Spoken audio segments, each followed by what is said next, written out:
Shalom, bien-aimés dans le Seigneur, nous voici toujours dans notre série. Et ici, aujourd'hui, nous allons parler de quelque chose d'assez spécial. C'est une généalogie qui se trouve dans la Bible, au chapitre 5 de la Genèse. Et nous allons voir comment, au travers de cette généalogie des patriarches, des patriarches de l'humanité, on peut retrouver un message qui annonce Jésus-Christ, qui annonce l'évangile de Jésus-Christ. Alors, prêt, nous y allons, Genèse chapitre 5. Nous ne lirons pas tout Genèse 5, nous lirons juste les versets 1er à 3 et ensuite le verset 29.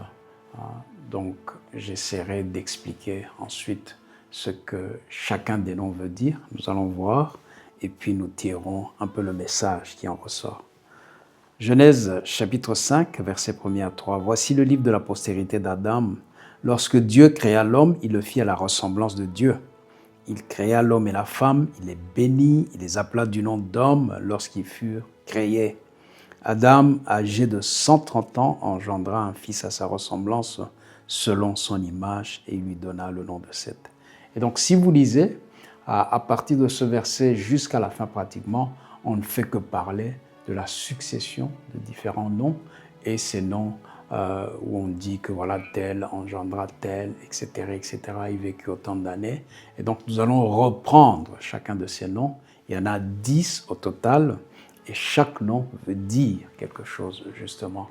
Mais cette succession, quand on met les noms ensemble, ça donne un message cohérent, un message qui parle de Jésus-Christ. C'est étonnant. Et vous allez le voir, ce sont des noms en hébreu, bien sûr, mais quand on les traduit, donc, on sent qu'il y a quelque chose, on sent qu'il y a une signification qui dépasse le simple nom que nous prononçons en français ou dans d'autres langues. Et vous savez que l'hébreu, c'est aussi une langue polysémique. Donc pour chaque mot, pour chaque nom, il y a parfois deux sens. Donc nous prendrons tantôt un sens, tantôt un autre. Alors, j'aligne un peu ces noms et je vous fais un petit résumé donc de chaque nom. Le premier nom, c'est Adam, bien sûr. Et Adam veut dire en soi un être humain, veut dire l'homme. Le nom de Seth, qui est le second, veut dire destiné à, ou bien un substitut, un remplaçant. Mais nous allons retenir le mot destiné à. Alors, Enos, qui est le troisième, ou Enoch en français, veut dire mortel. Kainan ou Kenan en français veut dire la peine ou quelque chose aussi qui est fixé.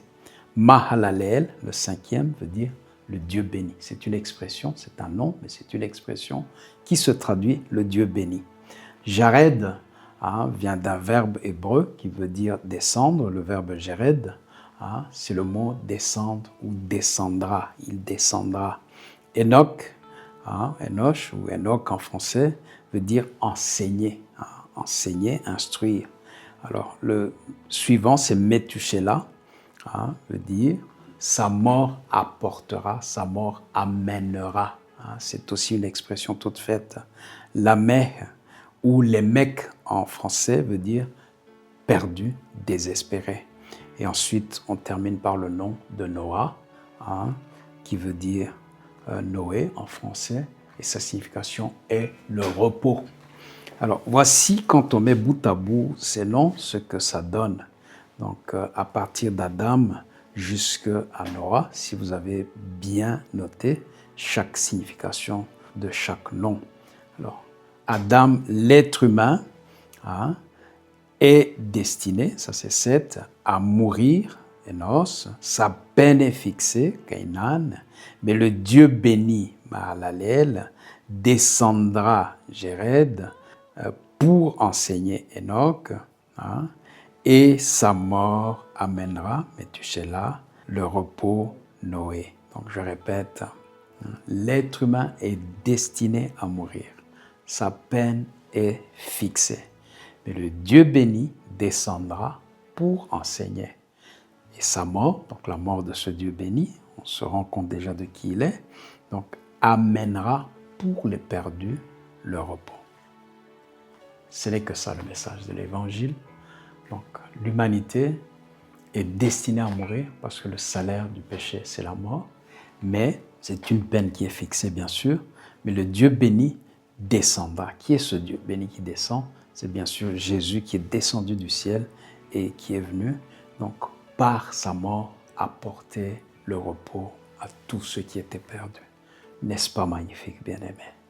Alors, nous allons confirmer ceci par le Nouveau Testament. Nous lisons quelques passages rapidement. Romains 3, 23 nous dit ceci, car tous ont péché, sont privés de la gloire de Dieu. Romains 6, 23 ajoute, car le salaire du péché, c'est la mort, mais le don gratuit de Dieu, c'est la vie éternelle en Jésus-Christ, notre Seigneur. Donc, on confirme bien que l'homme pécheur est destiné à mourir. Le salaire du péché, c'est la mort. Et c'est le décret de Dieu quand Adam avait péché.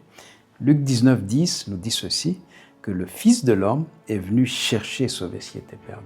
C'est bien la confirmation de la dernière partie du message où les mecs, donc qui veut dire perdu, et où on voit que Dieu, ou le Dieu béni qui est descendu, donc Mahalalel et Jéred mis ensemble, donc ça c'est Jésus-Christ, qui est venu à chercher et sauver ce qui était perdu.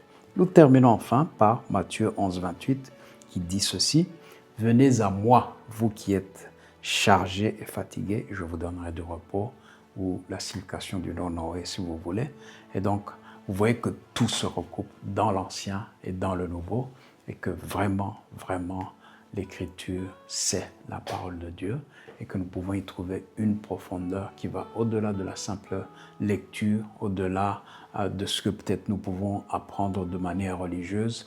Il y a une vraie rencontre à faire et cette rencontre que nous vous proposons ce soir, c'est Jésus-Christ.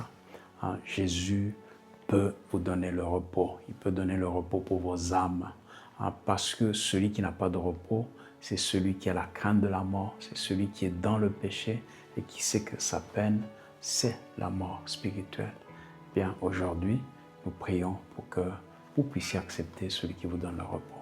Seigneur, merci. Merci encore une fois parce que tu es descendu du ciel. Tu es descendu apporter le repos. Tu es descendu éloigner la mort spirituelle.